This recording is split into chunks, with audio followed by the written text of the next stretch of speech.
Bonjour à toutes et à tous, bienvenue à ce webcast de présentation des résultats du baromètre 2020 des entreprises en Tunisie, intitulé « Ni pessimisme ni optimisme, mais l'impératif de l'action ». On s'excuse pour ces quelques minutes de retard.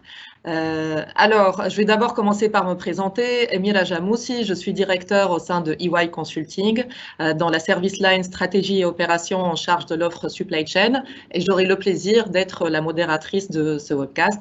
Alors, c'est un webcast qui est exceptionnel à plusieurs titres. Alors, d'abord, on va enfin vous dévoiler les résultats du baromètre des entreprises. Alors, lequel baromètre en plus est assez spécial cette année parce qu'il n'y a pas eu un baromètre mais deux. Un avant et un après le Covid-19, et vous allez voir que la progression entre les deux et l'évolution est assez intéressante. C'est ce qu'on va vous dévoiler aujourd'hui. Et puis, webcast exceptionnel, évidemment, par la qualité des intervenants. Et sans plus tarder, d'ailleurs, je vais commencer par vous présenter mon premier intervenant. Alors, c'est l'un des meilleurs connaisseurs des entreprises tunisiennes qu'il suit depuis 30 ans. Et cette ancienneté n'en fait pas moins un passionné d'innovation. Il encourage toutes les initiatives du cabinet, que ce soit le Hack for Covid ou le Bootcamp. Il a encore plein de projets dans la tête. Il s'agit de Sinoureddine Haji, Managing Partner de EY Tunisie, qui va nous donner sa vision de ce qui s'est passé en 2020 et ce qui s'est passé en 2020 et les perspectives pour les prochains mois. Sinoureddine, à vous la parole. Merci Amira, c'est gentil à toi pour cette présentation.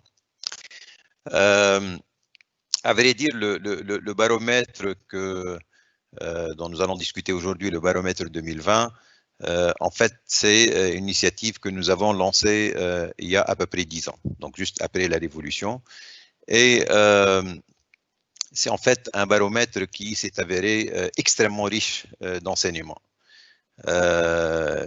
D'abord, il reflète d'une certaine façon l'état émotionnel du moment des chefs d'entreprise qui, comme Tunisiens que nous sommes, c'est un état émotionnel qui évolue au gré des événements, au gré des circonstances du moment. Mais au-delà de cet aspect émotionnel, qu'on ne néglige pas par ailleurs, le baromètre donne des indications fortes sur les performances de nos entreprises, sur les problèmes qu'elles affrontent, sur les préoccupations de leurs dirigeants, les enjeux majeurs, et surtout, peut-être l'aspect sur lequel on met pas mal le focus, c'est la façon avec laquelle ils se projettent dans l'avenir. Donc, qu'est-ce qu'ils comptent faire, quelles sont leurs priorités pour l'avenir. Et lorsque je regarde tout ce qui a pu être ressorti du baromètre tout au long de cette période, c'est-à-dire la période de 10 ans, en fait, il y a 3 choses essentielles qui me viennent à l'esprit. La première, c'est une surprise pour nous, même si on a l'habitude, on connaît bien les entreprises tunisiennes qu'on a pratiquées depuis, comme vous le dites, une trentaine d'années. Mais ce baromètre, et surtout après la Révolution, nous a enseigné d'abord sur la forte résilience de nos entreprises. Même si leur taille, j'allais dire, suggère qu'elles sont relativement fragiles, la réalité a été tout autre. En fait, nos entreprises ont fait preuve d'une résilience, j'allais dire, inattendue, extraordinaire, et qui, en fait, reflète à la fois la capacité de résistance de leurs dirigeants, mais reflète une réalité qui est là, c'est que nous avons des entreprises qui sont assises sur un actif, j'allais dire, incorporel, qui n'est pas du tout négligeable, même si elles sont dans l'ensemble de petite taille. Ce sont des entreprises qui ont une maîtrise parfaite de leur métier, qui ont des ressources, j'allais dire, de très bonne qualité, qui savent se positionner par rapport à une compétition, qui savent entretenir des relations avec leurs clients et leurs prospects. Et somme toute, c'est des entreprises qui avaient réussi tout au long des dernières décennies à se faire une bonne place sur le marché extérieur, le marché international. Je dirais sur le marché le plus compétitif au monde, c'est le marché européen. Et c'est quand même un actif incorporel qui est assez important. Et en tout cas, après la Révolution, on a vu nos entreprises résister aux aléas au départ de la Révolution, de l'incertitude, j'allais dire, sécuritaire et autres.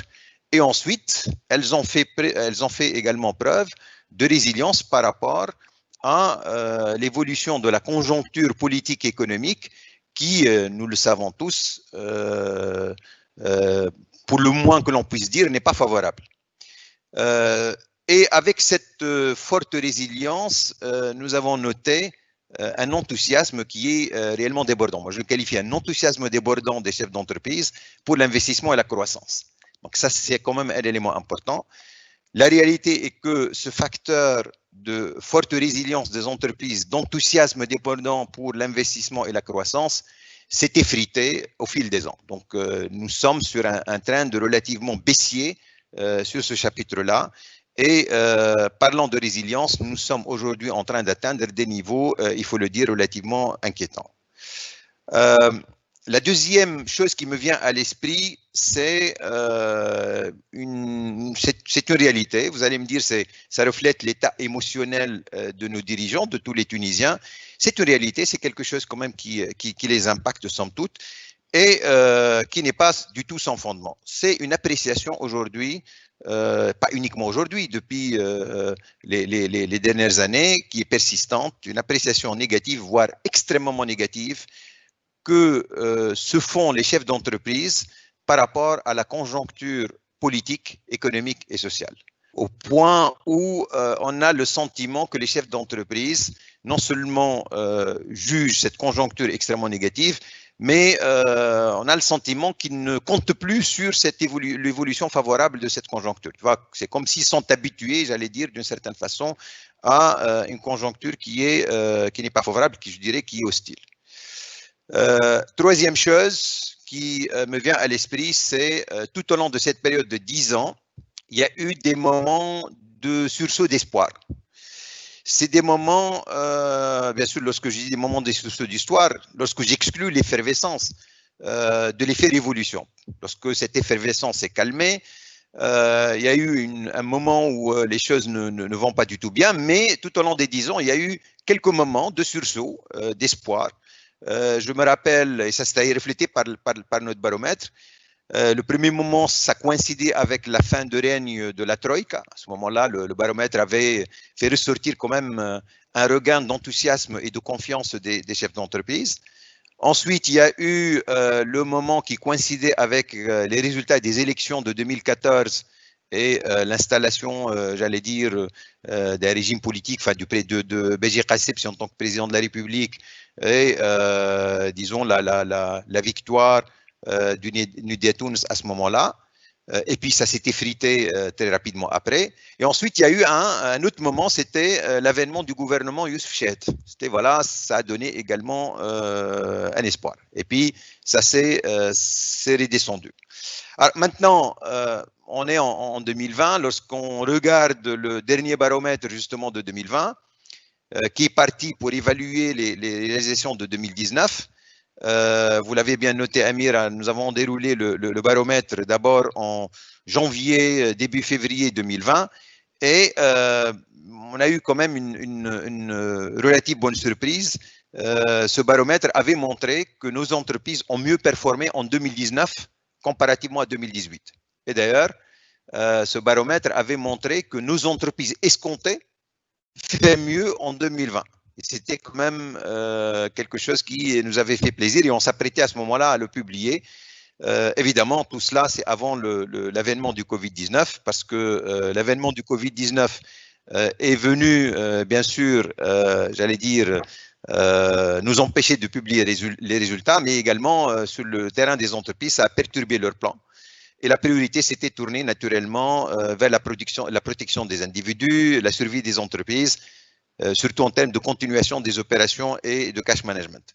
Alors, maintenant, malgré tout, nous pensons que Covid-19, bien sûr, c'était un drame d'un certain point de vue, mais pour nous, pour nos entreprises, c'est également un événement qui est apporteur de beaucoup d'espoir et beaucoup d'opportunités. Et le message, j'allais dire que on a envie de dire, que j'ai envie de faire passer à nos chefs d'entreprise, c'est tout simplement aujourd'hui, lorsque je dis il y a des opportunités parce que la carte au niveau mondial régional est en train de se redessiner, il y a la possibilité que les entreprises étrangères, particulièrement européennes, regardent avec un peu plus d'intérêt la Tunisie, donc il y a la possibilité de la repositionner sur le radar, et derrière la possibilité ou l'opportunité pour que les entreprises tunisiennes fassent un sursaut. Moi j'ai envie de dire aux chefs d'entreprise la chose suivante, vous avez sans doute gagné, et ça c'est une conviction profonde en moi, vous avez sans doute gagné le pari de la croissance, le pari de la compétitivité tout au long des dernières décennies, lorsque je vois un peu sur les 30 dernières années. La réalité est qu'aujourd'hui, cela ne suffit plus pour que vous puissiez défendre votre positionnement. Ce n'est pas pour accroître le positionnement, mais déjà de les défendre.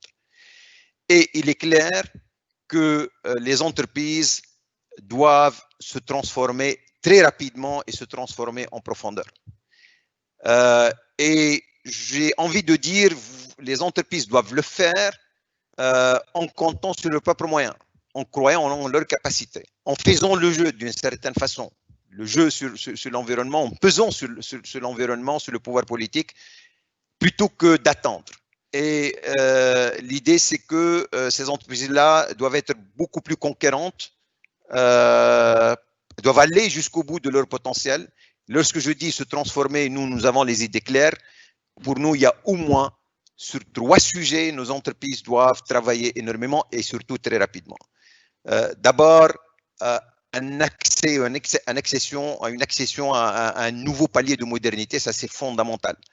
Il faudrait que nos entreprises aujourd'hui se modernisent à tous les niveaux, au niveau de l'outil de production, de l'introduction des nouvelles technologies.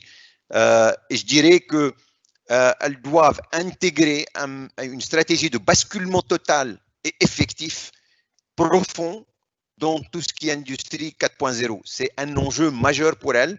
Le Covid-19 est venu nous rappeler, si on n'y va pas dans cette direction, non seulement on ne va pas pouvoir se développer, mais je dirais on sera incapable déjà de défendre les positions actuelles. Deuxième sujet, c'est la rétention des talents, c'est le développement du capital humain.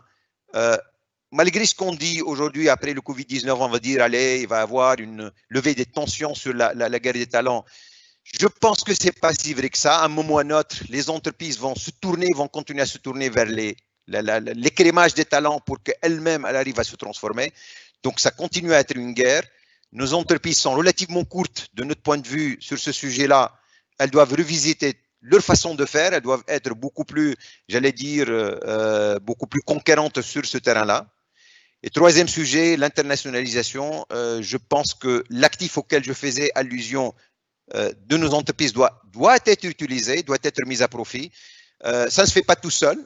Il faut tout simplement que nos entreprises aillent chercher ces opportunités-là, chercher à acquérir de nouvelles entreprises, une croissance externe, de nouveaux partenariats avec les entreprises régionales et internationales et tenter de profiter, j'allais dire, de cette redistribution de la chaîne de valeur au niveau régional. Merci. Donc, on a un mot, voilà, si j'ai un mot à dire, l'environnement est ce qu'il est. On espère qu'il s'améliorera et je sais que malgré toutes les bonnes volontés qu'il y a dans plusieurs gouvernements successifs, il y en a de ces bonnes volontés pour faire bouger les choses. La réalité est que nous sommes dans un système structurellement, politique structurellement, j'allais dire, difficile pour faire bouger les choses. Les choses sont en train de bouger, mais très lentement. Mais je dirais aux entreprises, ne comptez pas sur un changement profond de l'environnement pour que vous changez. Changez vous-même et avec ça, vous allez probablement pousser le contexte, l'environnement pour changer dans la bonne direction. Voilà. Merci, Très Amir. bien, merci beaucoup Sinourdine pour cet éclairage. Alors sans transition, je vais passer la parole à mon deuxième intervenant. Alors il a géré la situation d'urgence en proposant un plan d'accompagnement des entreprises en difficulté pendant la crise du Covid. Il travaille sans relâche sur la digitalisation du ministère des Finances. La semaine dernière, il a encore annoncé un plan avec 50 mesures économiques, sociales et fiscales pour redresser l'économie tunisienne. Il s'agit de Sinezar Aïch, le ministre des Finances. Monsieur le ministre, la parole est à vous. Merci pour l'invitation. Oui, effectivement, on a lancé des plans, mais juste avant de parler, je suppose que vous voulez que je vous parle un peu plus des plans, et je voulais juste réagir par rapport à ce que vient de dire Sinourdine, que je félicite d'ailleurs par rapport voilà, à la pertinence des messages qu'il vient d'évoquer. J'aimerais aussi déjà féliciter EY pour ce travail de baromètre 2020 des entreprises et ces vagues successives, effectivement, elles tracent bien, elles reflètent bien, je pense, ce qu'on est en train de vivre et de voir côté entreprise tunisienne.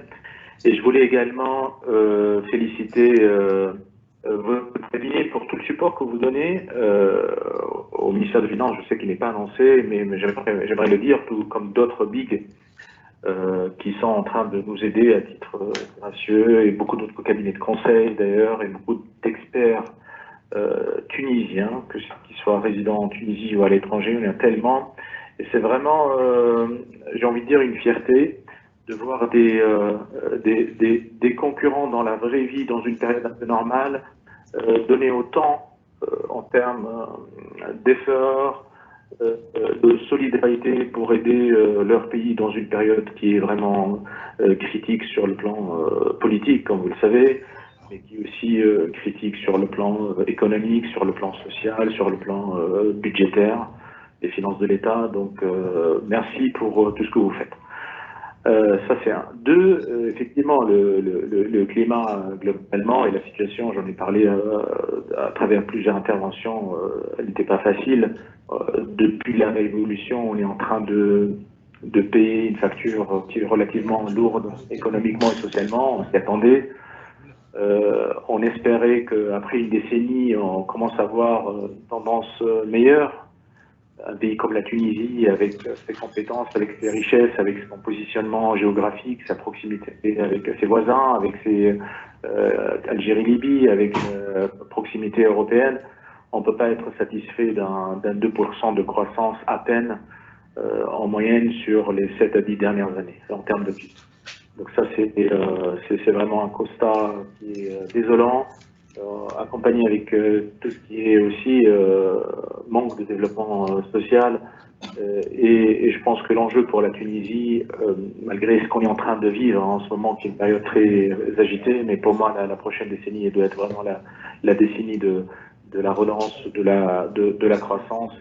Et je suis convaincu qu'on est capable et qu'on a tous les ingrédients pour changer la tendance s'il y a un certain nombre de prérequis qui soient réunis à court terme. Pour le très court terme, et malgré ce qui se passe, effectivement, on a annoncé une longue série de mesures. On est conscient des difficultés que traversent les entreprises. On a constaté effectivement leur résilience à travers aussi nos différents indicateurs de la part du ministère des Finances. Donc on s'y attendait un peu et on a vu une belle résilience. On a aussi, on est capable de l'expliquer. On sait pourquoi. Il y a trois raisons principales. Mais en tout état de cause, il y a de la résilience, c'est bien, mais c'est pas suffisant parce que le climat doit être amélioré. Le renforcement de l'investissement doit être amélioré, et ce pays ne peut s'améliorer socialement et sur tous les aspects que via une relance économique et une relance économique équitable. Et c'est pour cela qu'on a axé la quasi-totalité des mesures vers la relance de l'investissement, vers l'amélioration du climat de travail, vers un meilleur équilibre développement économique et développement social, vers l'intégration de l'économie informelle, vers un allègement de la pression fiscale progressive à partir de l'année prochaine, vers une modernisation, de l'administration, une numérisation, utilisation des solutions digitales vers le decaching. Donc ce sont des axes qu'on a considérés comme stratégiques pour booster, et dans ce cadre-là, on a essayé d'être vraiment très concret, et que dans chacun de ces axes, il y en a 8 au total, on a essayé de proposer des choses vraiment concrètes que nous on pense implémentables à court terme, c'est-à-dire l'échelle de 6 à 9 mois. On pense que c'est possible, à l'exception peut-être d'une mesure qui nécessitera peut-être 1 ou 2 ans, mais tout le reste, mais on s'est engagé au moins, les sites douaniers, mais au moins on s'est engagé sur le démarrage des travaux. Tout le reste, normalement, il doit être sur les 66 autres mesures, on est censé être capable de les implémenter à temps. C'est important de donner un message clair et fort, à la fois de dire que ce gouvernement, malgré cette transition qui se prépare, travaille pour l'intérêt du pays, travaille pour l'intérêt de l'économie. Alors, je ne sais pas si vous avez une question plus précise que vous voulez que j'aborde. Alors, en fait, c'est une carte blanche, vous pouvez aborder le sujet que vous souhaitez. Maintenant, si on peut faire un lien peut-être avec les sujets innovation, qui étaient un peu dans la thématique du baromètre, les initiatives qui ont été prises à ce sujet, et ce qu'on peut dire à ce sujet-là, s'il vous plaît. L'innovation, d'accord. Alors, il y a l'innovation déjà via le digital. Donc, on l'a considéré comme un axe prioritaire dès le départ. On a mis en place le portefeuille électronique en l'espace de quelques semaines pendant la période Covid. On a lancé plusieurs plateformes électroniques d'échange d'aide, etc. Nous allons annoncer aujourd'hui le démarrage de plusieurs outils de télédéclaration, de certains, comme la retenue à la source, et comme d'autres services. Nous sommes en train de préparer une refonte totale de tout ce qui est système fiscal de déclaration et de recouvrement des impôts, avec le lancement prévu au 4e trimestre, donc c'est sous peu, c'est sous 3-4 mois.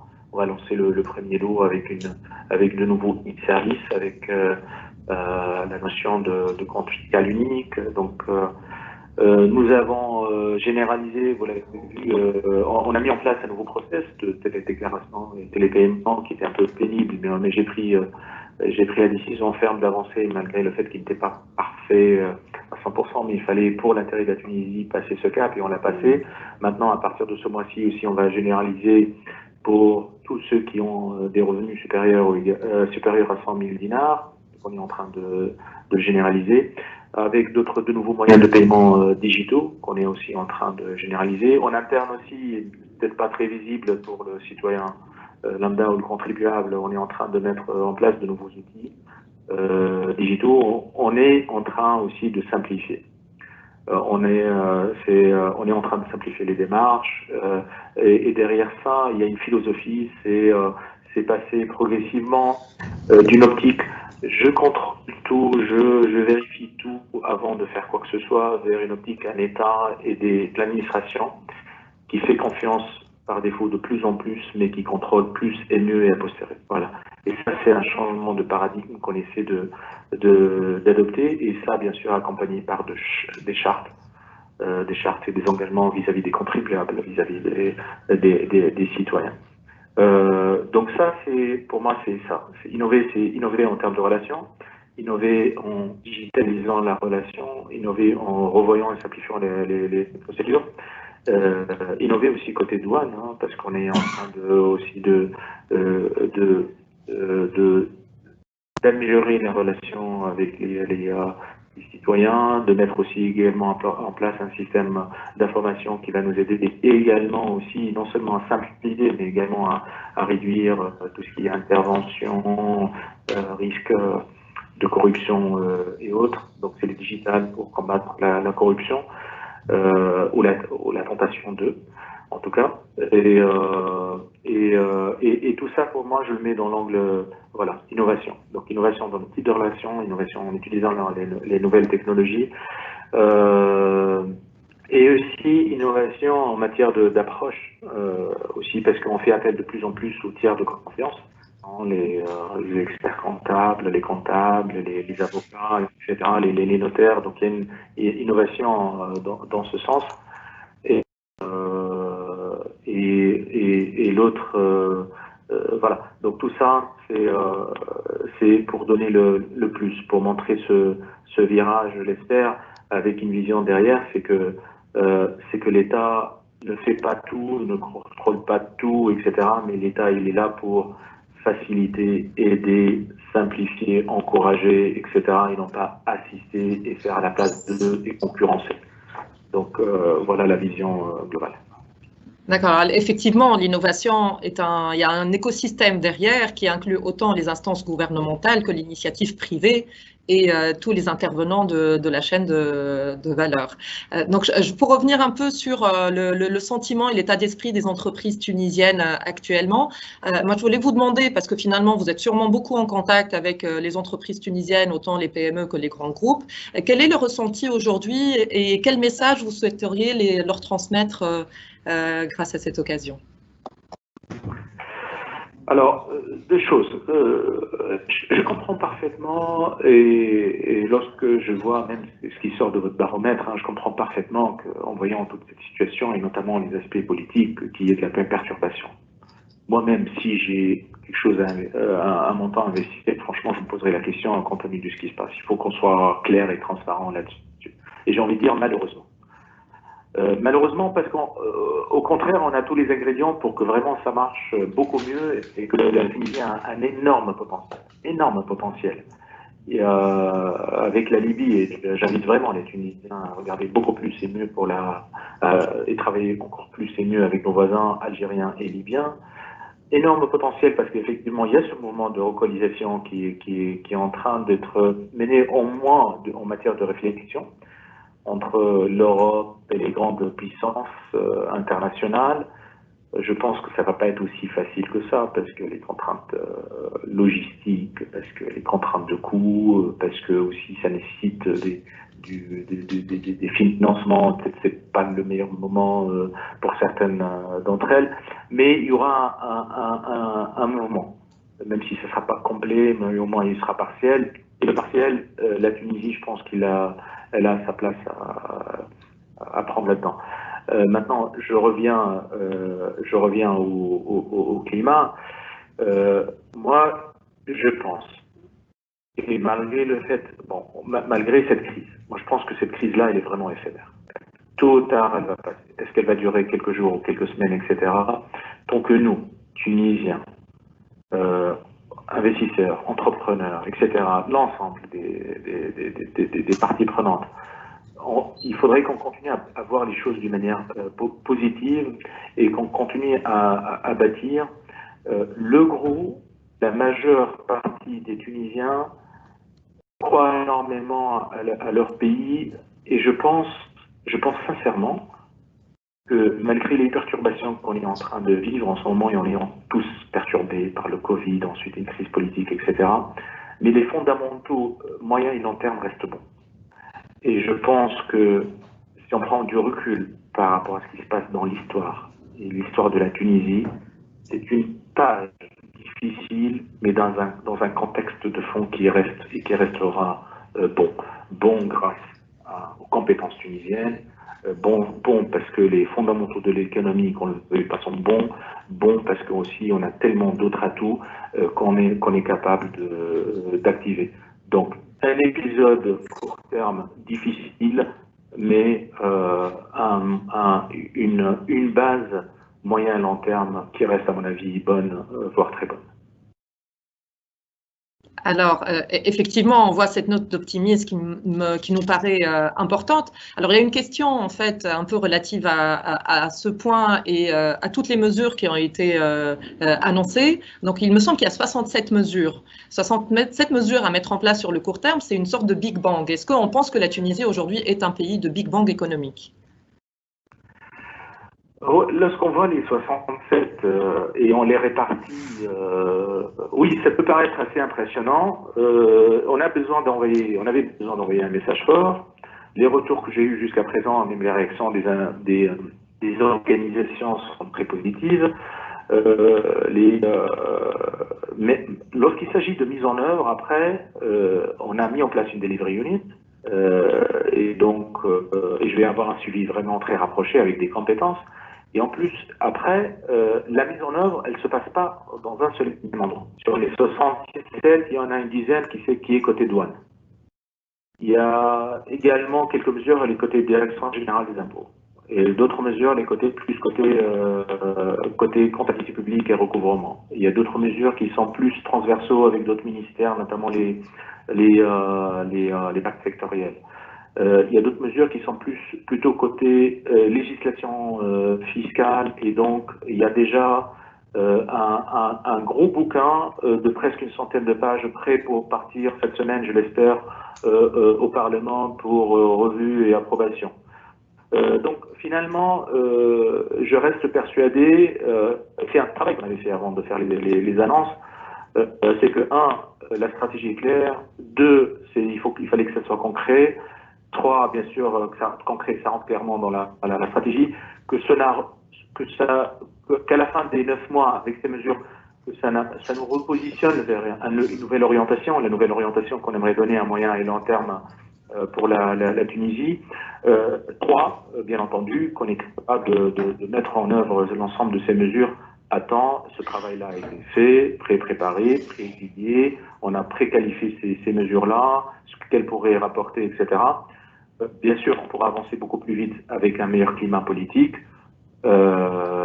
J'espère qu'on l'aura dans les prochaines semaines, quel que soit le gouvernement. En tout cas, nous, on aura fait notre part du travail, et ceux qui viendront derrière, ils trouveront au moins une partie du travail qui est fait. Voilà. Alors, juste une dernière question, Monsieur le Ministre, de Sirime Chalfeddin, en fait, qui est l'un des intervenants dans ce webcast. La question, c'est que les crédits Covid avec les banques ont des délais de mise en place très lents, près de 6 mois. Est-ce qu'il y a la possibilité de réduire ces délais et comment on peut avancer plus vite sur ce dossier? Covid, donc on parle du mécanisme de garantie des crédits, c'est ça, hein? Donc les 1,5 milliard de dinars. Oui, absolument. D'accord. Alors, effectivement, la mise en œuvre était plus lente que prévu. Ce que j'ai annoncé, c'est qu'on a renforcé le mécanisme de suivi. On va sortir régulièrement. Maintenant, ça s'est débloqué, hein. Ça a mis du temps, mais je commence à voir les statistiques. Et on va annoncer dorénavant l'ensemble des demandes reçues, l'ensemble des demandes et les statistiques banque par banque, qui a reçu quoi, statistiquement parlant, qui a reçu les approbations, qui a reçu le déblocage de l'argent et les délais de moyens de traitement.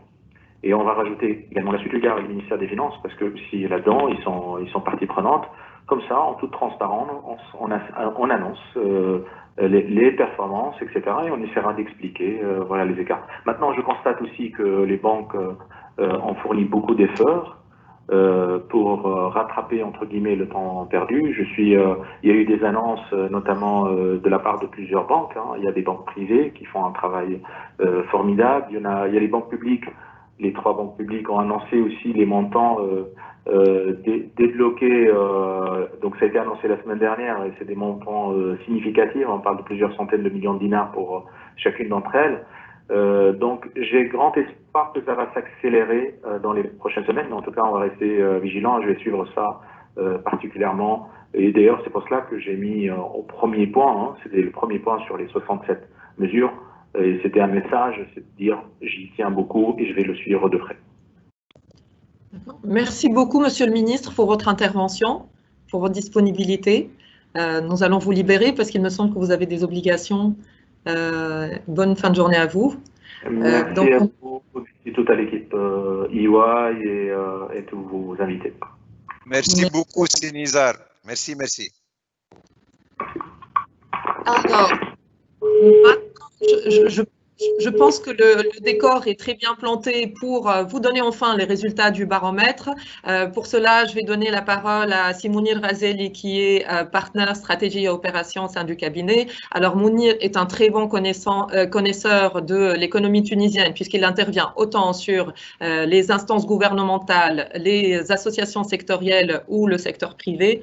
Donc, il a une vision d'ensemble qui est très intéressante. Mounir, je te donne la parole pour la suite. Bonjour à tous, merci Emira.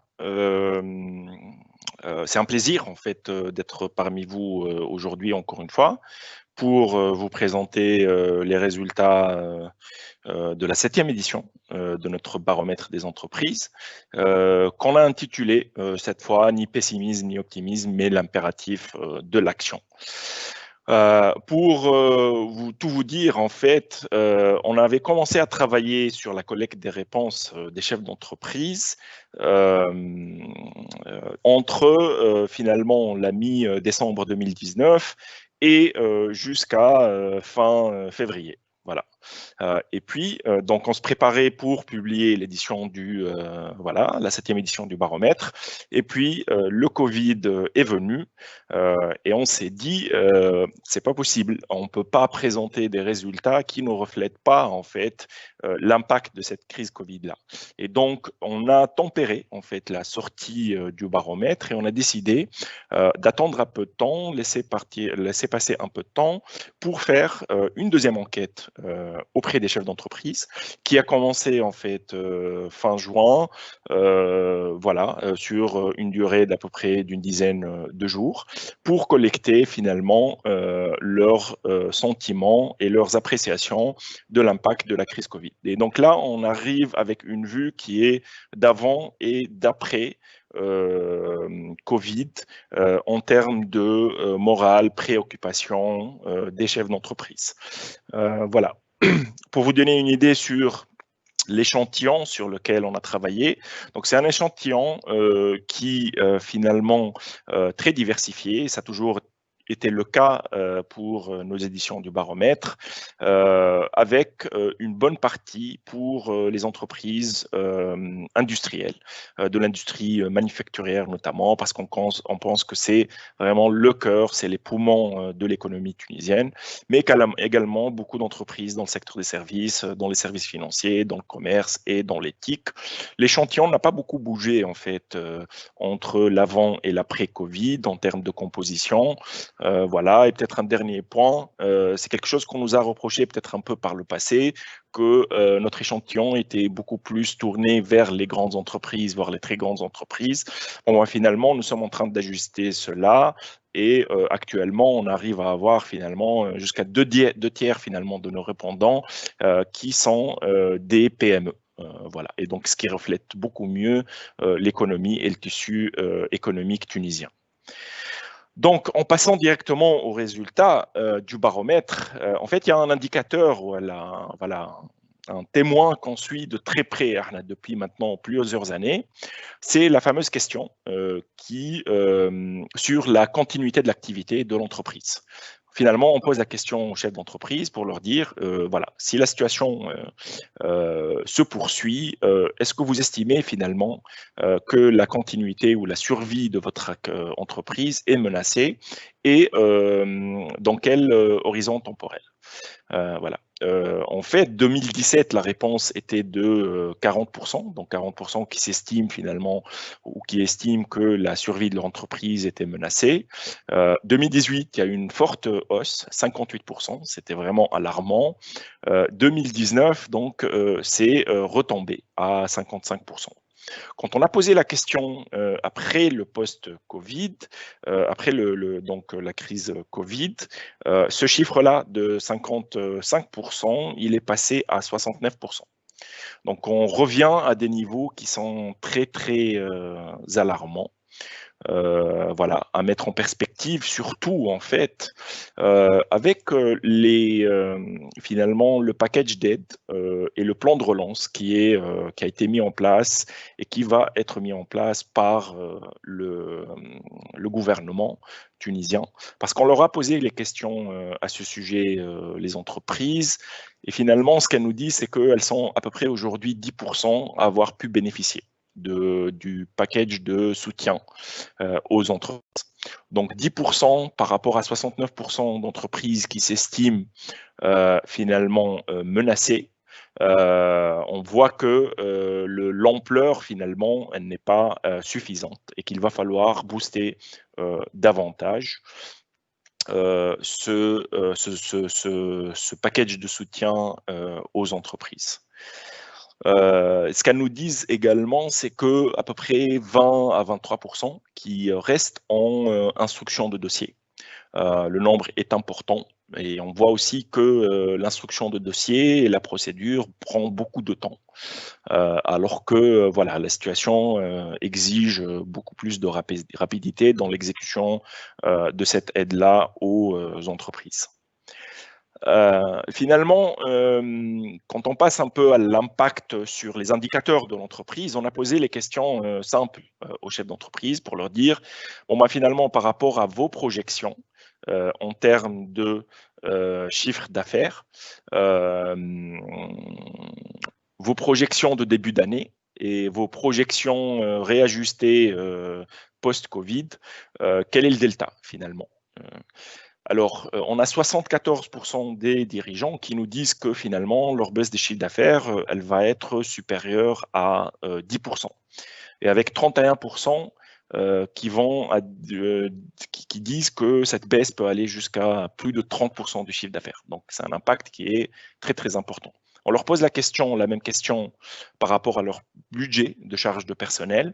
Finalement, on a 28% finalement qui vont nous dire qu'ils vont baisser leur budget de charge de personnel d'un niveau supérieur à 10% pour 2020. Quand on parle de budget de personnel et baisse du budget de personnel, charge du personnel, finalement, on parle de licenciement notamment et de réduction de l'effectif d'entreprise. Donc, on voit que les chefs d'entreprise jouent le jeu finalement. Ils font face à une baisse de chiffre d'affaires qui est très importante. En revanche, ils ne répercutent pas cette baisse du chiffre d'affaires de la même façon sur le budget et sur leur charge du personnel. Donc, ils acceptent finalement de prendre un certain impact sur eux, sur l'entreprise et ne pas le passer directement finalement au poste personnel. Mais ça a un impact, ça a un résultat sur la liquidité de l'entreprise et sur ses projections d'investissement. Bon, bah, finalement, quand mon chiffre d'affaires baisse de façon beaucoup plus importante que mes charges, mes liquidités sont réduites. Là, on a 43% qui nous disent que leur baisse de liquidité, elle va être supérieure à 30%. Et que finalement, ils vont devoir réduire de plus de 30% leur budget d'investissement. Donc, ils sont 45% à le dire. Et c'est là où l'État doit réellement intervenir en apportant un choc de confiance, en apportant un choc positif pour l'investissement, pour aider les entreprises. Encore une fois, les chefs d'entreprise jouent le jeu en protégeant en fait les actifs de l'entreprise, en protégeant le personnel et les emplois, mais ils ont besoin d'un appui pour que finalement ça n'impacte pas leur budget d'investissement et ne pas hypothéquer l'avenir de l'entreprise. Et donc, on leur pose la question sur le plan de relance, quelles devraient être les priorités de ce plan de relance-là. Quand on parle de plan de relance, en général, voilà, dans la théorie économique, ou un plan de relance par l'offre ou par la demande. Donc, l'offre, on agit finalement sur l'entreprise, on amène l'entreprise à investir plus, voilà, que ce soit avec des incitations fiscales, que ce soit avec des incitations financières, où finalement on crée une stimulation, on crée un stimulus pour l'économie à travers finalement des dépenses publiques ou des dépenses publiques et privées qui sont beaucoup plus importantes. Les chefs d'entreprise clairement nous disent qu'ils préfèrent finalement une stimulation de l'offre. Ils préfèrent les incitations fiscales et les incitations financières aux entreprises. Ils croient moins dans un scénario de stimulation de la demande par des grands projets, certainement parce qu'ils sont très conscients des limites budgétaires aujourd'hui de l'État tunisien. Voilà. Après, on leur pose la question finalement par rapport à leur propre plan de relance finalement au sein de l'entreprise et qu'est-ce qu'ils vont prioriser. 42% plébiscitent la transformation digitale, 24% l'internationalisation et 21% la refonte des circuits et filières d'approvisionnement. Sur le 42% de transformation digitale, la vérité, ça fait un certain temps qu'on voit ces chiffres-là arriver dans le cadre du baromètre, mais donc des intentions qui sont plutôt élevées en termes de intention de transformation digitale de l'entreprise, sauf que de par notre métier, de par notre connaissance du terrain, on ne voit pas en fait ces intentions-là se concrétiser. On est loin de voir en fait un mouvement très important de transformation digitale au sein des entreprises tunisiennes et notamment les entreprises, les grandes entreprises familiales. Voilà. Donc, est-ce qu'il y aura une véritable prise de conscience grâce à la crise Covid? C'est ce qu'on va voir certainement lors des prochaines semaines et des prochains mois.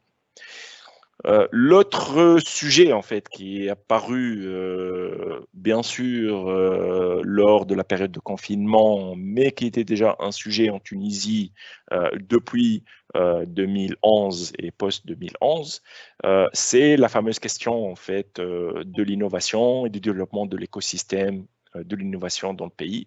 On a réellement franchi plusieurs paliers de maturation dans l'écosystème de l'innovation. Et c'est pour ça que dans cette édition du baromètre, on a jugé important de comprendre un peu plus l'état d'esprit des chefs d'entreprise en Tunisie par rapport à l'innovation avec cet écosystème-là, et notamment l'innovation ouverte et collaborative. Quand on leur pose la question aujourd'hui, quelle est la nature de vos relations finalement avec les startups? Déjà, 42% disent qu'ils ont une relation d'affaires avec les startups. Une relation d'affaires, ça veut dire quoi? Ou une relation client-fournisseur, ou une relation d'investisseur, ou une relation de partenaire co-développement ou sponsor. Voilà. Après, il y a 57% qui n'ont aucune relation avec des startups aujourd'hui. Et donc, déjà, le 42%, il est intéressant. Ça montre que l'innovation, ça montre que l'intégration de l'écosystème est en train de faire du chemin. Mais si on regarde que finalement l'aspect investisseur, ou plutôt l'aspect partenaire co-développement, donc le 16%, et client-fournisseur 13%, ce chiffre-là, il tombe voilà, à 29%. Donc un tiers finalement des entreprises en Tunisie, des grandes entreprises, ont vraiment une relation d'affaires avec des startups et une collaboration finalement par rapport à des projets innovants. C'est un chiffre qui est très bon, mais qui gagne à beaucoup être amélioré. Quand on leur pose finalement la question par rapport au sujet de la collaboration, on voit que le sujet de la data est le sujet prioritaire. Que ce soit data analytics, voilà, donc la valorisation finalement des données de l'entreprise pour mieux les comprendre, mieux les utiliser pour à la fois mieux gérer la performance de l'entreprise ou mieux comprendre le client, mieux le servir et aller chercher de nouveaux marchés, ou sur des sujets d'intelligence artificielle, voilà, qui est bien sûr qui a pour socle toujours la data. Voilà. L'Internet des objets, la blockchain, aujourd'hui, ce ne sont pas des sujets qui retiennent beaucoup l'attention des chefs d'entreprise. En tout cas, pas au niveau de la data et de l'intelligence artificielle.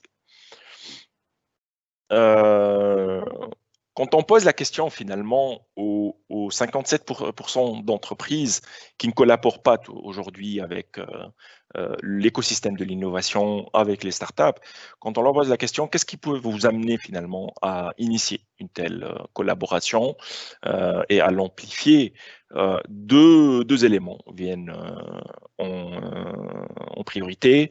Donc, ils ont besoin d'un accompagnement pour la conception finalement de ce partenariat-là, de cette collaboration.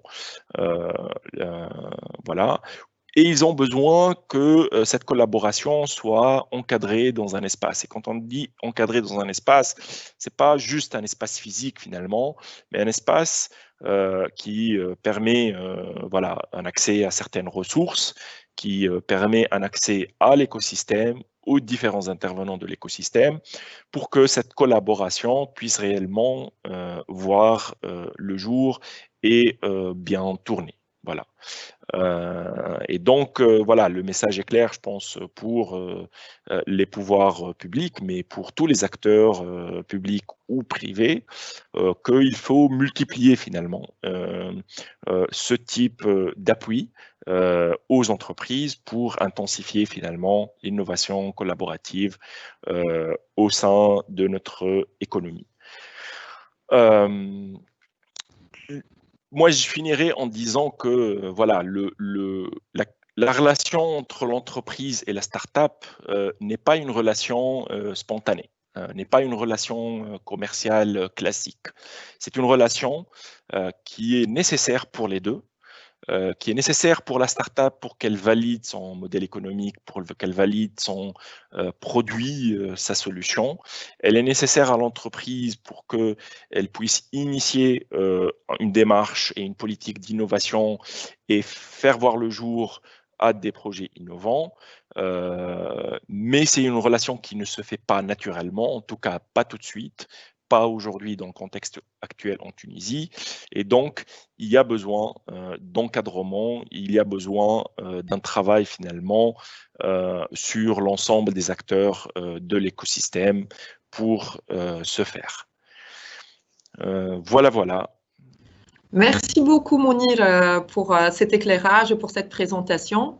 Alors on retient l'impératif de l'action. Aujourd'hui, business as usual ne peut pas continuer à fonctionner de la même façon. Il est essentiel de se transformer parce que tout change autour de nous. Le client change, la supply chain devient de plus en plus contraignante, les systèmes de production rencontrent beaucoup de difficultés. Donc maintenant, on va parler en fait de ces sujets-là avec nos intervenants qui sont chefs d'entreprise. Je vais commencer par présenter mon premier intervenant qui est Siamed Sharfeddine. Alors, il est PDG de PEC et vice-président de la TAA, la Tunisian Automotive Association. Et Siamed va nous donner un éclairage et un retour d'expérience sur l'impact du Covid-19 dans le secteur de l'automobile. Siamed, marhaba bik, bonjour. Bonjour, merci pour cette invitation. Donc, certes, hein, cette période est quand même assez difficile pour les entreprises, pour le monde économique. Nous sommes passés par 2 mois où vous savez que beaucoup d'entreprises du secteur, si ce n'est pas la majorité, ont été à l'arrêt. Donc, on a dû arrêter les activités pendant presque 2 mois et la reprise n'a pu se faire qu'avec des dispositions d'hygiène, de sécurité, de sensibilisation du personnel. Et là, j'attire encore l'ensemble des industriels sur le fait aujourd'hui, on voit que des risques potentiels peuvent apparaître et arrêter potentiellement les entreprises. Donc, vigilance par rapport à ce risque de contamination d'un de nos employés pour assurer la continuité des opérations. L'autre élément qui a été significatif durant cette période et cet événement, c'est la prise en charge des salaires et de la stabilité sociale. Et je pense qu'on doit vraiment mettre sur la table tous les efforts qui ont été faits par les entreprises pour supporter les salaires et continuer à assurer donc, une certaine paix sociale pour l'ensemble des ouvriers, parce que indirectement, beaucoup d'entreprises ont supporté ces salaires malgré l'aide de 200 dinars qui a été donnée à certaines d'entre elles. Donc, clairement, je pense que par rapport à beaucoup d'autres pays, la Tunisie et les entreprises tunisiennes ont supporté cette crise, ont supporté cette pandémie et ceci a bien sûr des impacts sur leur trésorerie et sur leur fonctionnement. Il y a une résilience, une grande résilience des entreprises. On croit au futur, on continue donc à croire. Aujourd'hui, l'activité a repris. Elle est certes moins importante. Hein. On accuse des reculs de 20 à 25%. Et les perspectives, là, elles sont assez mitigées. Ça, c'est pour ce qui concerne l'industrie automobile. Aujourd'hui, les perspectives, enfin, le rétablissement qui a été constaté, c'est une baisse de 20 à 25%, c'est ça, par rapport à l'activité habituelle. Oui, d'accord. Oui. Donc, les perspectives à venir, elles restent assez mitigées en fonction des programmes. Vous savez que des programmes ont été faits pour accélérer les ventes. Donc, en Europe, on en bénéficie automatiquement. Donc, les stocks, on constate que les stocks vont diminuer pendant ces 2 mois et que une reprise potentielle peut se faire à partir de septembre-octobre. Et on a tous ces nouveaux programmes de la voiture électrique, voiture hybride, qui vient se positionner sur le marché et là, des nouvelles opportunités. Mais de là à dire qu'on va revenir au niveau et au volume de façon générale de l'automobile de 2018-2019, on voit les chiffres montrent plutôt une récession globale sur les 2 années à venir de 20 à 25%. D'accord. Alors, du coup, quelles sont vos priorités pour le court terme? Quel est le plan d'action court terme que vous avez engagé face à cette situation? Donc, clairement, hein, donc, une première réaction, c'est le contrôle des coûts. Contrôle des coûts de l'entreprise pour passer cette période de vache maigre et assurer la continuité des opérations.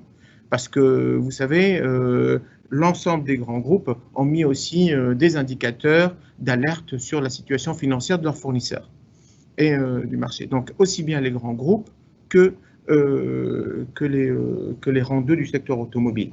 Donc, aujourd'hui, l'ensemble du secteur est en alerte, on suit les indicateurs, on voit la situation financière des entreprises pour assurer la continuité. Donc, continuité des opérations. Afin de faire ceci, donc, il faut vraiment adapter la structure par rapport à la charge, faire comprendre aux employés de l'entreprise la nécessité d'optimiser et de s'adapter en termes d'horaire, en termes de salaire. Et là, la situation est quand même assez difficile de faire comprendre socialement que l'entreprise passe par une crise, qu'il faut une adaptation. Il faut autant, on sait l'expliquer au niveau du management, des équipes support, sur la masse salariale des directs, des ouvriers, c'est plus compliqué. C'est plus compliqué puisque le message global au niveau de l'État est de supporter à la fois toute cette période et que c'est l'entreprise qui doit payer. D'accord, donc ça c'est pour le coup. Donc ça, c'est pour les urgences, on va dire. Est-ce que vous voyez des solutions sur le moyen long terme, que ce soit au niveau du gouvernement ou au sein de votre entreprise ou dans l'industrie automobile de façon générale?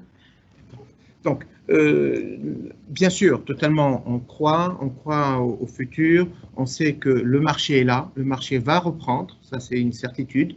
À la fois par les nouveaux développements.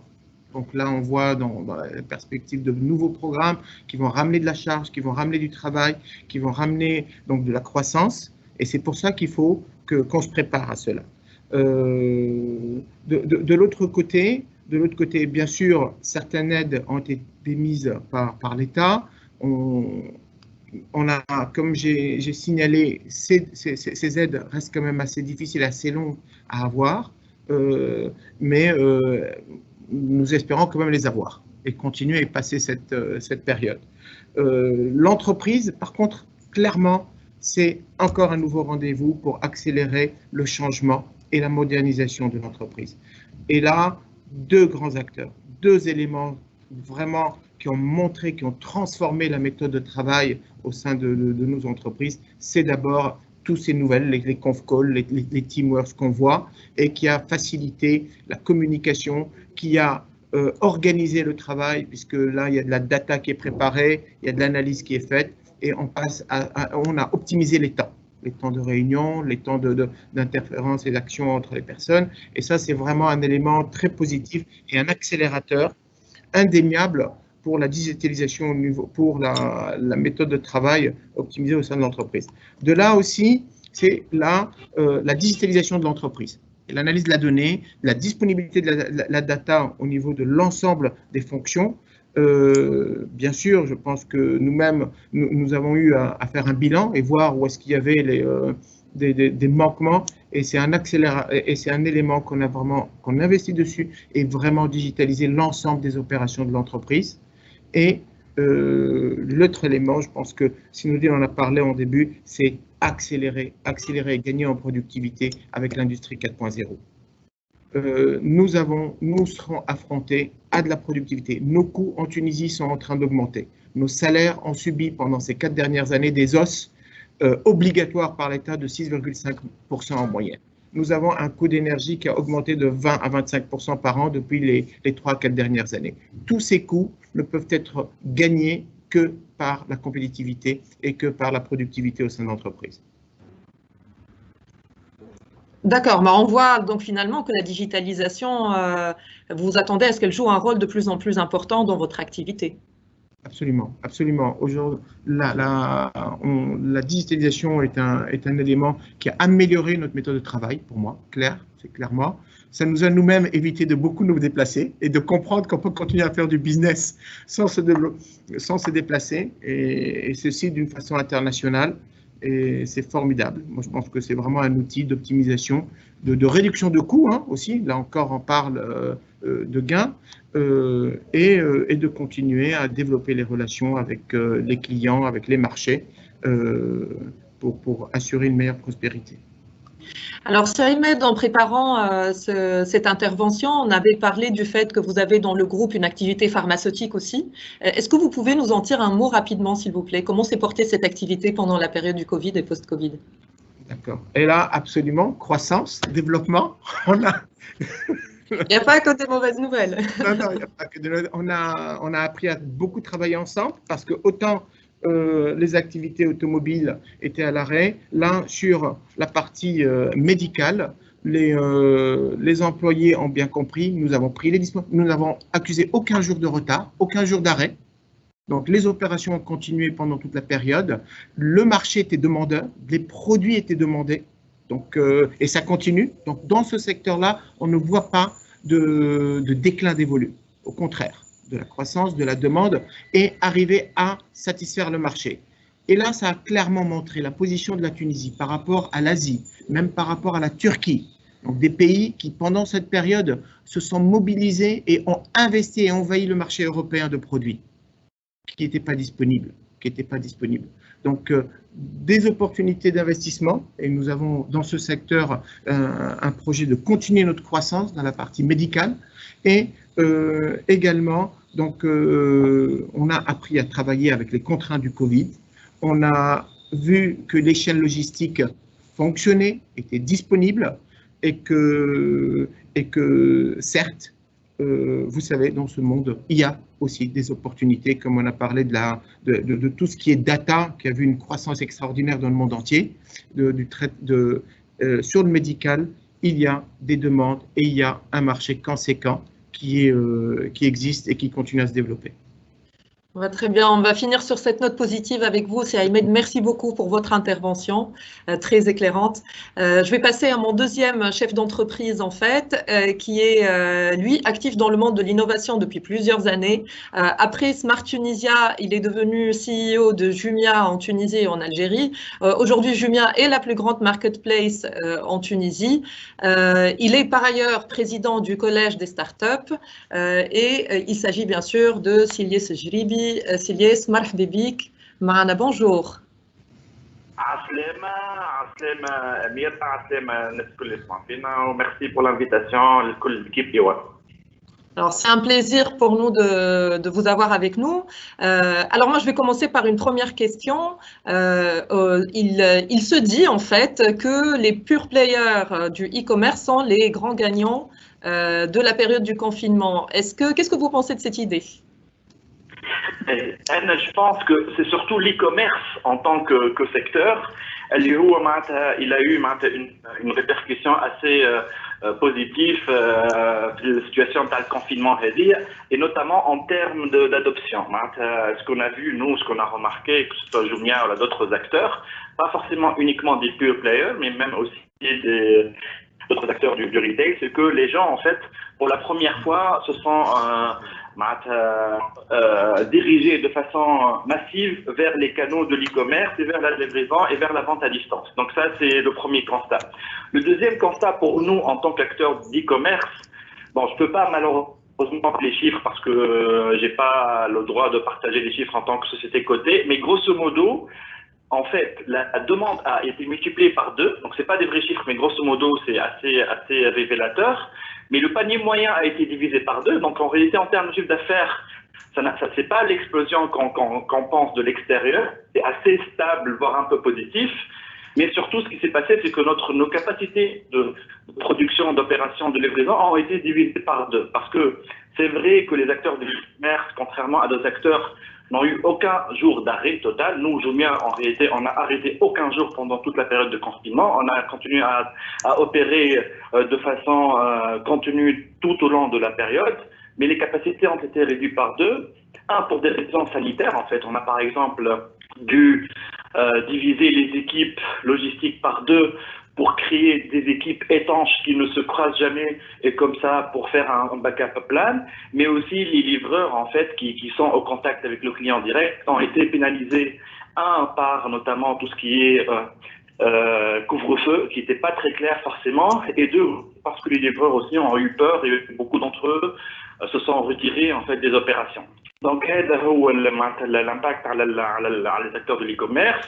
Et ce qu'on a vu surtout, c'est un switch, en fait, c'est qu'on a beaucoup de nouveaux profils de gens qui ont adopté pour la première fois de l'e-commerce, donc des gens beaucoup plus âgés et des personnes qui habitent dans des zones plus reculées de la Tunisie, pas uniquement la Tunisie urbaine.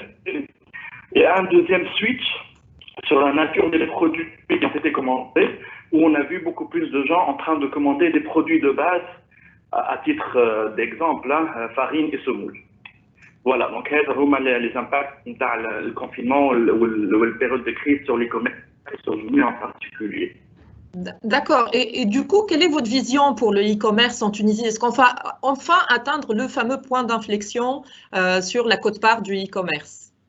Oui, moi je pense qu'on est en plein dedans en fait justement, et la crise a été en fait un catalyseur, d'accord, pour l'adoption de l'e-commerce justement, et beaucoup de personnes, beaucoup de gens en fait ont utilisé et ont essayé l'e-commerce, et les gens en fait ils ont en tout cas ma perception, cette expérience a été un peu démystifiée.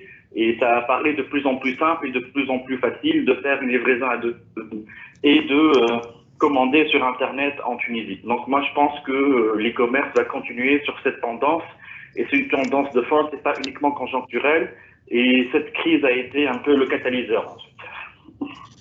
D'accord, très bien. Merci pour cette vision sur le e-commerce. Maintenant, on va parler innovation parce que le but, c'est qu'on parle de l'innovation collaborative entre les startups et le monde de l'entreprise en Tunisie. Alors, première question à ce sujet, quelles sont les formes aujourd'hui de partenariats qui se font entre les grands groupes et les startups en Tunisie? Mounir, en fait, il y a cet aspect-là. En fait, il y a grosso modo 3-4 formes de collaboration. Il y a une collaboration client-fournisseur où les startups en fait ramènent des solutions pour les clients grands groupes tunisiens pour les aider dans leurs différents domaines de métier. Il y a la forme d'acquisition ou d'investissement en fait, soit une acquisition totale, soit une participation stratégique, où ça on l'a vu à travers plusieurs annonces en fait. Je peux donner un exemple avec le groupe Magasin Général, par exemple, l'e-commerce. Il y a aussi tout ce qui est partenariat. Sur ça, en fait, il y a un exemple typique, moi, que je veux toujours citer, c'est l'exemple d'Assuivre. C'est le SAP tunisien pour les très petites entreprises qui a fait un partenariat avec Tijari Bank. Aujourd'hui, toutes les PME qui ont un compte professionnel ou un compte chez Tijari Bank profitent de la solution Suivre, qui est une sorte d'ERP adapté pour les TPE et les PME tunisiennes. Et enfin, il y a tout ce qui est sponsoring, aide et tout ça, comme par exemple tout le travail fait par les opérateurs télécoms, et notamment Orange, par exemple, avec leurs prix, leurs concours et leurs incubateurs. Donc c'est ça à peu près les 4 grandes formes de travail ensemble entre les grands groupes et les startups tunisiennes. D'accord. Maintenant, en termes de contenu, en fait, le baromètre a démontré que c'est la fonction production sur laquelle il y a plus d'initiatives d'Open Innovation. Alors, comment se passe cette collaboration sur la production et quelles sont les autres fonctions de l'entreprise sur lesquelles on peut le plus apporter de l'innovation aujourd'hui ou qu'est-ce qui est le plus proposé sur le marché tunisien? Oui. Ce baromètre, en fait, on observe trois grandes fonctions, hein, production, commerciale et marketing, en fait. Hein. Et c'est exactement ce que nous aussi on voit en réalité. Pour être honnête, moi, ce que j'ai vu personnellement, c'est beaucoup plus orienté commercial et marketing, et notamment tout ce qui est en relation avec la data, en fait, oui, avec l'optimisation de data. Et production, je pense que c'est très lié notamment aux entreprises industrielles offshore, en fait, je suppose, pas forcément de connaissances directes sur cet aspect-là. Et je pense que c'est lié surtout au fait que ces multinationales sont plus matures et donc du coup ont des problématiques d'optimisation et de réduction de coûts importantes. Et c'est lié notamment à l'industrie 4.0 qui est une tendance de fond assez importante sur le monde entier et qui est aussi une tendance importante en Tunisie. Et c'est ce qui explique que la production est arrivée en premier lieu. Mais en ce qui concerne, je pense, hein, les entreprises tunisiennes et les startups tunisiennes, je pense que le gros du travail, en tout cas ce que j'ai moi-même observé, est surtout dans les fonctions commerciales et marketing, parce que c'est là où le gros du travail se fait, c'est vraiment sur la partie développement du business. D'accord. Alors, encore une question. Aujourd'hui, dans l'assistance de ce webcast, il y a pas mal de chefs d'entreprise. On va dire que vous allez être le porte-parole des startups. Quel serait le message que vous souhaiteriez leur transmettre? Moi, je pense que ce partenariat et ce travail collaboratif, c'est une relation win-win, en fait. Sinon, ça n'a pas lieu d'être. Et je pense que les startups peuvent apporter beaucoup de valeur ajoutée à ces grands groupes et à ces PME tunisiennes.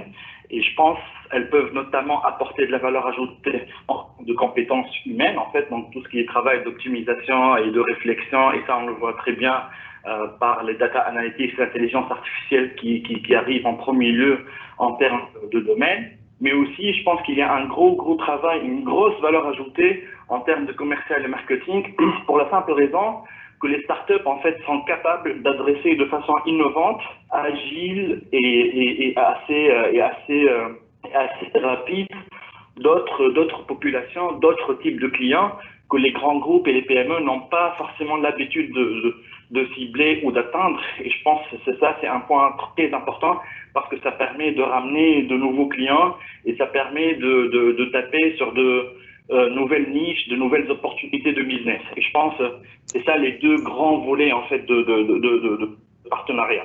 Et donc je pense qu'il y a vraiment une valeur ajoutée. Et il suffit de voir ce qui se passe aujourd'hui entre plusieurs banques, opérateurs télécoms, eux ou bien multinationales avec les startups. Et je pense que les retours sont vraiment assez positifs. Ça, c'est de 1. 2, il y a en fait un concept qui est l'open innovation, en fait, qui n'est pas forcément encore bien développé en Tunisie et qui permet justement d'accélérer cette tendance. Et je pense que cette histoire d'incubateur in-house en quelque sorte, et qui pourrait être ouvert, que ce soit pour les employés de l'entreprise elle-même ou pour les startups externes, est un vrai moment en fait d'innovation, d'exploration de nouvelles pistes, et qui va vraiment permettre à ces grands groupes ou à ces PME tunisiennes d'atteindre le prochain niveau. Comme on l'a vu aujourd'hui tout au long de la journée, il y a beaucoup de challenges. En fait, il y a beaucoup de challenges. La situation n'est pas du tout simple, en fait. Et le statu quo n'est pas une option acceptable. Donc, parmi les solutions ou bien les alternatives pour bouger, pour changer, pour innover, c'est innover main dans la main avec les startups tunisiennes. D'accord. Merci beaucoup, Siliès, pour votre témoignage.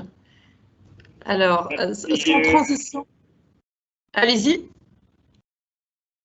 Merci beaucoup à vous, merci à l'équipe EY et merci à tous les intervenants et à tous vos invités. Merci beaucoup et à très bientôt, j'espère. Alors, sans transition, parce qu'on a légèrement dépassé l'horaire qui était prévu initialement, on arrive quasiment à la fin de ce webcast. Donc, je vais donner la parole à Cissé Misewi pour faire un peu la synthèse. Je vais aussi soulever deux questions en fait qui ont été posées par l'assistance. Une première sur les freins, quels sont les freins sur la transformation, la mise en pratique de la transformation digitale, et une deuxième qui concernait aussi, qui était posée à Monsieur le ministre en fait, qui concernait les délais des appels d'offres et le fait que les délais sont très longs alors que l'innovation a besoin d'avancer sur un timing qui est beaucoup plus rapide. Donc Cissé est partenaire EY Tunisie, il est lead de l'offre consulting. Alors Cissé a la particularité, pour ceux qui le connaissent, de parler de transformation digitale depuis 20 ans au moins maintenant, donc je pense qu'il détient le record absolu là-dessus. Il va nous apporter finalement sa vision de ce qui a été discuté aujourd'hui. Cissé, à vous la parole. Merci Emira. Peut-être quelques commentaires parce que la synthèse est toujours difficile. D'abord, le réalisme du ministre. Je pense qu'on est marqué par le fait que le ministre, je pense, n'est pas dans une stratégie de déni, il est dans une stratégie d'action. Et c'est d'ailleurs le thème de notre webinaire et c'est le thème du baromètre qui consiste donc à ne pas nier toutes ces difficultés, à ne pas nier les difficultés dans lesquelles les entreprises évoluent, à insister sur les opportunités, mais donc surtout à véhiculer un message très très important autour de l'action. Je pense que c'est un élément qui est important, c'est à garder en tête, c'est à son honneur d'avoir cette transparence, de ne pas, je dirais, cacher la réalité, mais au contraire de l'affronter. Le deuxième point que je voudrais souligner, c'est l'insistance que Sinourdine Haji a concernant la partie talent et la partie ressources humaines. Il faut que les entreprises prennent encore plus conscience que c'est à travers la qualité de leurs talents, de leurs équipes managériales et de l'ensemble de leurs employés qu'elles pourront rebondir. La digitalisation, certes, et donc il ne faut absolument pas opposer, je dirais, digitalisation et ressources humaines. Au contraire, c'est dans la symbiose des deux, mais l'entreprise a absolument besoin de garder, de mobiliser ses talents pour répondre à ces situations difficiles. Troisièmement, on soulignera également l'importance et le zoom qu'a fait le baromètre sur la collaboration entre les startups et les entreprises. Aujourd'hui, je pense qu'on est dans un environnement en Tunisie qui reste une ambiance générale relativement négative et ce voile en fait négatif cache toute la puissance que nous avons dans nos startups. Nous avons un écosystème, nous avons des startups qui sont à classer, je dirais, j'ai envie de dire, dans le top 10 ou dans le top 15 mondial. Après, bien sûr, ça va dépendre des critères que l'on peut prendre, mais la réalité est là. C'est que nous avons de très, très nombreuses pépites et je ne veux pas uniquement souligner ou évoquer je ne veux pas non plus uniquement évoquer la partie, je dirais, les quelques startups qui réussissent, mais je pense que globalement, il faut également souligner l'ensemble de l'écosystème qui existe. Et ça, c'est à l'honneur de la Tunisie et c'est également une véritable opportunité pour les entreprises. Voilà. Donc, je terminerai par peut-être un mot dont on n'a pas beaucoup parlé, mais en fait qui est la maîtrise des risques. Je pense que on le voit, on est dans un environnement qui est porteur de risques pour les entreprises. Ces entreprises doivent également savoir se comporter dans cet environnement-là. On ne peut pas rêver d'un environnement où tous les clignotants sont toujours au vert. Oui, il y a une dimension risque importante pour l'environnement dans lequel évoluent les entreprises. C'est à elles de savoir se protéger. Protect est un des 3 mots-clés que nous avons chez EY lorsqu'on dit que l'entreprise doit travailler sur 3 piliers. Le premier est autour du grow et de la croissance, donc grow. La deuxième est autour du optimize et de l'efficacité opérationnelle. Et le troisième est autour du protect et de la protection et de la maîtrise des risques. Je pense qu'il faut également garder cet élément-là en tête. D'accord, merci beaucoup Sissemi, merci à tous les intervenants. Merci à l'équipe qui a travaillé à l'élaboration de ce baromètre, donc Mounir Razeli, Emir Garouechi, Imen Mawen, Rassen Trili, Aledine Fergeni. Merci à l'assistance, merci pour votre attention et on espère que vous repartez de ce webcast avec plein d'idées pour vous transformer ou du moins l'envie de vous y mettre. Donc bonne continuation à tous et à très bientôt. Merci, au revoir. Au revoir.